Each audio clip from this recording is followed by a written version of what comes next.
Over the past 2 weeks, President Tinubu has consulted a number of times with leaders of Ogoni land in Rivers State, ostensibly to resolve all outstanding issues that might be in the way of his government's plan to resume oil exploration activities in that part of Niger Delta.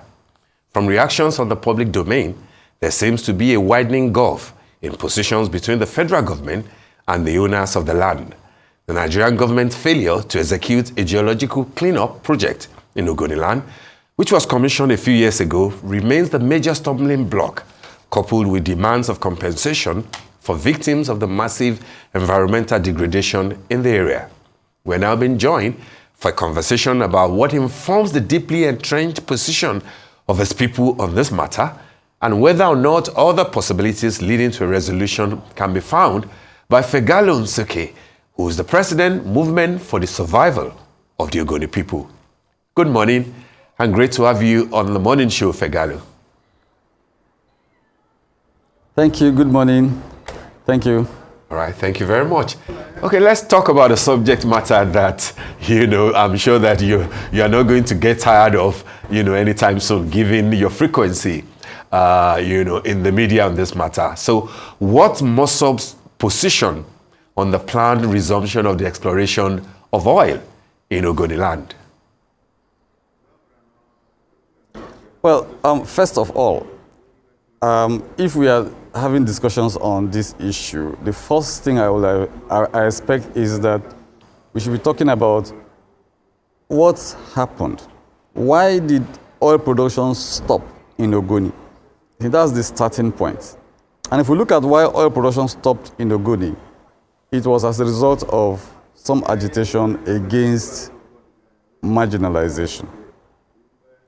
The people were protesting some form of alienation in the way the wealth that was taken out of Ogoni was being distributed.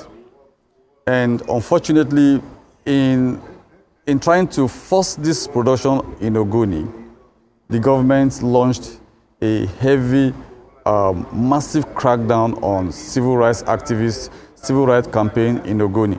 And that actually affected us to a large extent. We lost as at May 2019, we lost we documented 2,813 lives lost. And we had about 1,426 that were unaccounted for. So we had lost about 4,000 persons as at May 1999, before we undertook this new democratic experience. And so the Office of the National Security Advisor had now been mandated by Mr. President to go into discussions on this issue. But what we've seen currently is that the Office of the National Security Advisor, rather than speaking to the people, rather than discussing with the movement for the survival of the Ogoni people that conveys the mind of the larger Ogoni public, the Ogoni masses, the NSA's office is relating with just some few persons. The first thing they did is that they had a meeting of about 60 persons with Mr. President. That was an attempt to overwhelm the president, because they just picked people, politicians, and some of their friends and all of that, and went to see Mr. President and alienated the movement for the survival of the Ogoni people in that discussion, because they know that the movement for the survival of the Ogoni people will bring in the critical issues on the table. And one of these issues is that in 1995, 9 Ogonis were hanged by the Nigerian government. And these guys were innocent. And when we speak of them being innocent, we are talking about innocence in respect of the trial and even the process of the execution. They executed them. The judgment that sentenced them to death gave them a 30 days window to appeal. That right of appeal was not honored. 10 days later, Ken Sarawiwa and 8 others were executed. And when you look at the trial itself, even from a mundane point of view, you will see a whole lot of flaws. Now, the basic problem here, as it is now, is that when the president gave the mandate to the National Security Advisor to hold broad-based discussion on this issue, we saw it as an opportunity. But as I speak to you, the National Security Advisor is not willing to talk with the movement for the survival of the Ogoni people. The National Security Advisor is attempting to force this thing. In fact, he is in his conduct, he clearly has a mindset on the issue. So it is not what we are going to be saying or what we are saying is what the National Security Advisor and his allies want to do. And that's a problem because there is a large Ogoni public waiting out there, and they are waiting for what MOSOP will say. And they are very sensitive. I mean, they are very knowledgeable about this issue. And so, whether the National Security Advisor likes it or not, if he does not go into this discussion properly with MOSOP, it means that their decision, the decision they've taken is that they are going to kill Ogoni people massively. Any opposition to oil resumption in Ogoni will again be crushed, and we are going to return back to 1993. And that's going to be really very bad because a whole lot have changed. And that's going to put our country in very bad light. I mean, the reputation of our country is going to be at stake because Ogonis will cry all over the world, and we have a justified, we have a just cause. We have reason to raise the questions we raised. Ogoni land has capacity to generate 500,000 barrels of oil daily. And it will shock you that this is a place that does not have electricity. This is a place that does not have a vibrant economy to support, youth employment. This is a place that does not have any standard hospital. This is a place that you don't find infrastructure at all. You don't find roads. The entire place is not fit. This is a place that we don't even have good drinking water. The water had been polluted by Shell, and as at this very moment, that cleanup is still not completed. So how do you expect the people to feel that they now get to know that they generate this much, up to 500,000 barrels of oil per day, which, I mean, conservatively should not be less than 35 billion naira daily in oil revenue alone? The gas exceeds that, and you find them living in that kind of environment. And we now said, okay, MOSOP decided to take a pragmatic approach to address this issue. The first thing we did is that we met with people in all of the villages of Ogoni. And I personally went from village to village in this consultation process. And by September 27, 2020, we came up with a document which was approved by the Central Committee of MOSOP. That document called for the operationalization of an Ogoni Development Authority. The whole idea was that 20% of the profits that is made by the oil operator in the area should be committed to Ogoni development. We didn't want to put any obligation on the government because, of course, it's our government, and our government takes some responsibility for us. In fact, takes a lot of responsibilities for us: security, infrastructure. The government does a whole lot of things for us. So we now said, okay, if it's normally a partnership, the government takes about 60%, the operator takes about 40%. So our decision was that the government takes their 60%, and that's our country, that's our government. But the operator that takes 40% should commit 20% of the profit he makes to Ogoni development. That was our deal. And the Central Committee approved this. And we now commenced a whole lot of engagement. We talked with, I personally have briefed the DSS on this issue. I have briefed the Inspector General of Police. I've briefed the Revenue Mobilization and Fiscal Education Commission. I've briefed the National Peace Committee headed by His Excellency General Abdulsalami Abubakar. I've briefed another former head of state on this issue. I have sought every avenue that I can possibly explore to get this issue resolved.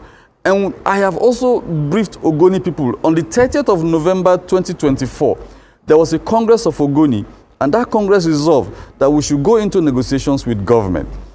And we've made so much progress in persuading Ogoni people to accept this whole thing so that oil production can resume, so that we can have some fair deal. And all of a sudden, we just had a meeting of some 60 persons with the National Security Advisor. And that meeting, MOSOP was not represented. In that meeting, in fact, I was not even aware. I got to learn about it in the media. And yet, I am the person that is in touch with the people. None of these guys that we're talking about that met with the president had the courage to approach Ogoni to talk about oil. Not one of them. Some of them have been presidents of MOSOP for 16 years. Some of them have been president of MOSOP for 6 years. Some of them have been president of MOSOP for 1 year. they were not courageous enough to talk about it because they didn't have the solution. They didn't have a model to deal with the issue. We did the work. I spent my time, energy, and resources in convincing Ogoni people that oil production should resume. And we've made so much progress on this issue. And at the point we are about getting into good engagement that I expected will produce result, all of a sudden, you now hear some 60 persons are meeting Mr. President and setting us back. Okay, we saw that as an opportunity anyway. We felt that maybe we should engage with that process as well. And then the National Security Advisor is turning his back on us. Let me come into that actually, because I think that brings up a really important issue when we're talking about essentially taking 2 steps forward and then it seems 3 steps back now. We did hear that President Tinubu did say that people should be in conversation with the NSA and that there does seem to be still some discord coming from different groups despite what the President said should happen in terms of dialogue. Where do you think this discord is coming from? Yes, what I'm saying is the NSA does not appear to be sincere in this issue. The NSA has a mindset on this issue, and we don't have confidence in the NSA. And I think that what we are going to do as the Movement for the Survival of Ogoni People is that we are going to make a request to meet our president. And I'm glad that Mr. President is a listening president, is willing to listen to everybody. We need to talk to our president at this point because we've made so much progress, and what this NSA is doing is going to set us back. And we don't want that setback. We've made so much progress in convincing Ogoni people to accept this thing. None of them could talk about it. It is after we made this progress, they now want to shortchange. And that's really very unfair. That in itself is unjust. That you were president of MOSOP, for example, you never had the courage to talk about oil. You were so scared of it. And somebody else came and has been able to convince the people to talk about oil. And then all of a sudden, you're organizing people to the NSA to say you want to start drilling oil. What about the most critical issues that are at stake? When I briefed the DSS, I talked about the issue of the hanging of Ken Saro-Wiwa in 1995. And I can tell you, to be very honest, the DSS saw that this is something that should be done. And they in fact, they assured me that they are going to find a solution to deal with this issue that we've raised. Because these guys were innocent and they were just murdered for nothing. It was state murder. That was exactly what happened. And we cannot throw this in away because when you look at the Ogoni struggle itself, whether we like it or not, some people will say we shouldn't put it that way. But the Ogoni, Ken Saro-Wiwa was a symbol of the Ogoni struggle. In fact, that we talk about the Ogoni people and their struggle, the international recognition they had and all of that, it is the effort of the late Ken Saro-Wiwa. So we cannot, at this point, decide to set Ken Saro-Wiwa's issue aside. This whole thing must be taken simultaneously. We can address all of these issues simultaneously. All we need is an understanding. And I was happy that we are making that much progress. We are making significant progress on this issue in reaching an understanding with the government security agencies, with the Revenue Mobilization and Fiscal Allocation Commission, with some critical stakeholders that were seeing our genuine intention, our genuineness in finding a solution. And we wanted a solution that addresses this problem permanently. We didn't want a situation where we do something that tomorrow there is a resurgence. Tomorrow Ogoni people are resisting and then Ogoni people are killed again. We just don't want that. And we're also cognizant of the fact that if we do not handle this issue very well and there's another repression on Ogoni, it can escalate into a Niger Delta problem. And that's not good for our country. Because, of course, you know that Ogoni and the struggle of Ogoni people is something the larger Niger Delta look upon. When you repress the Ogoni people, they will likely attract the sympathy of the rest of the Niger Delta. That's a problem. So it is better we handle it properly so that we don't escalate it to become a bigger regional issue. All right. That had been our goal.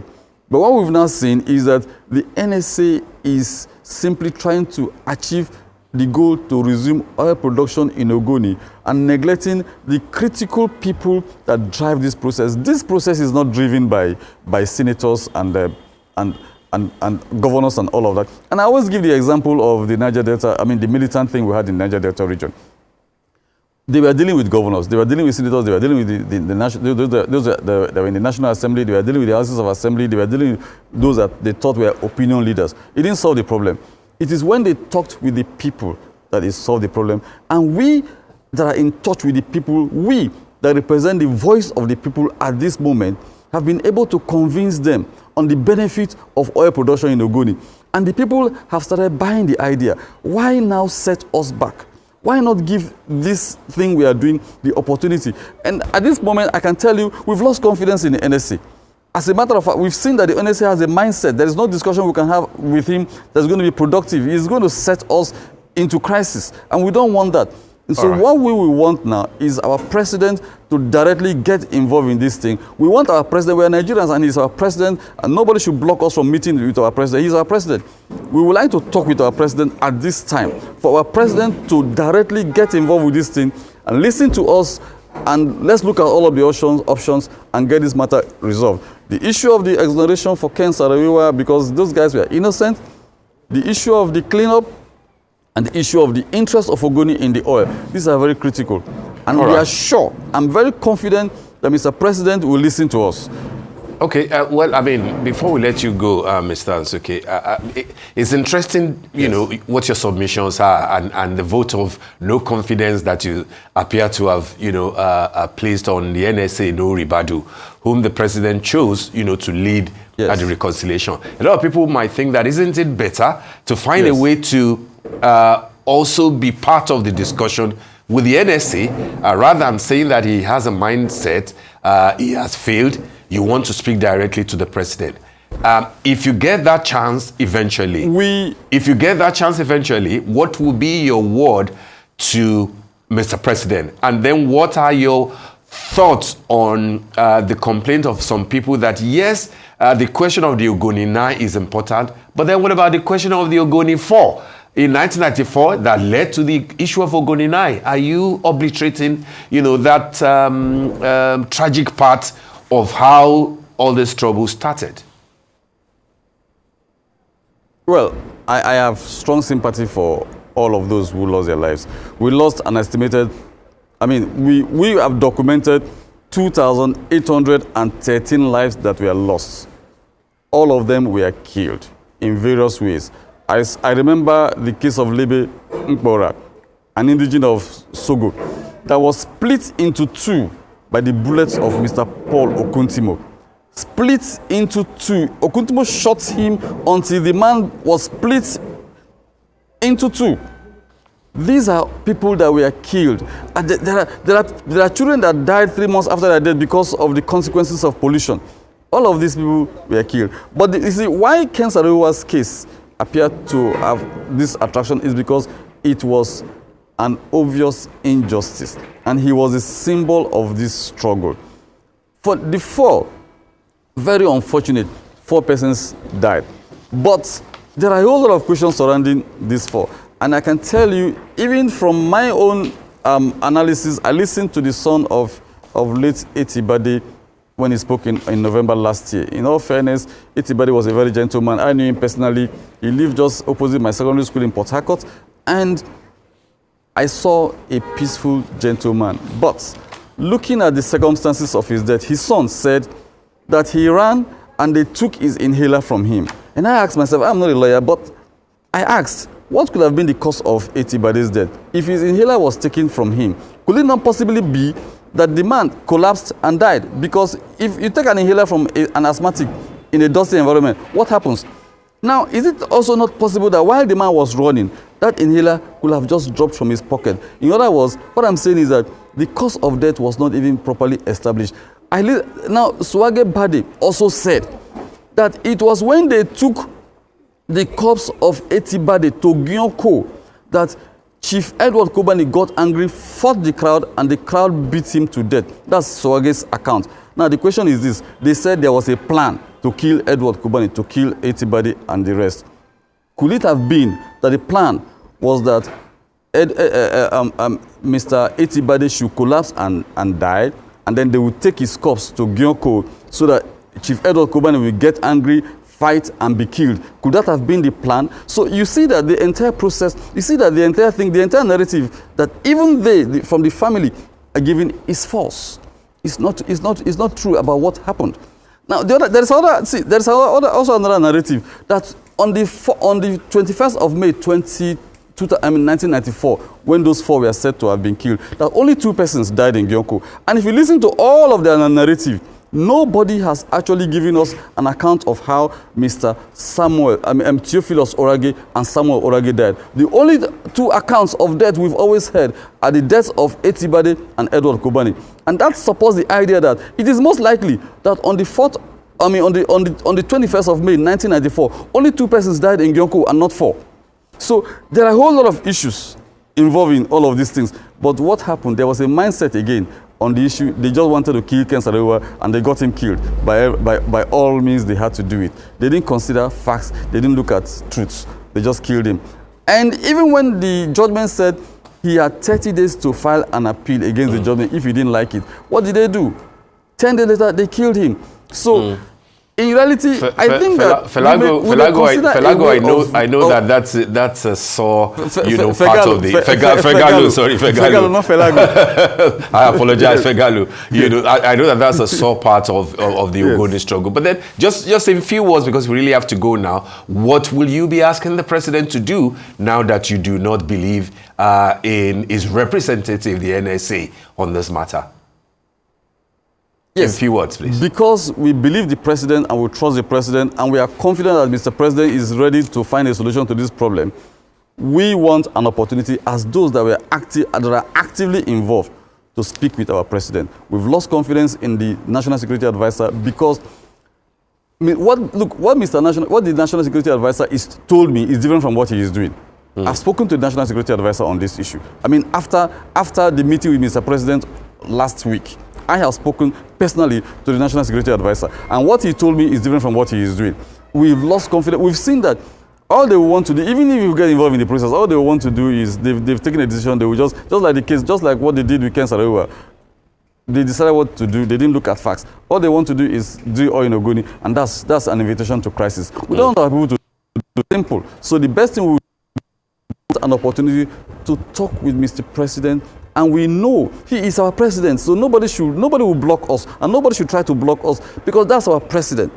And we have a right to speak to our president on issues that bother us, especially an issue that has to deal with our economy, like the Ogoni oil and gas. So we do hope, and we do hope that Mr. President will give us an opportunity to talk to him, and the solution will come because we are committed, but we don't trust the NSA anymore. All right, well said, Fegalo Nsuke, President of MOSOP. We want to thank you for joining us on the morning show today and sharing, those brilliant submissions of yours. We wish you the very best.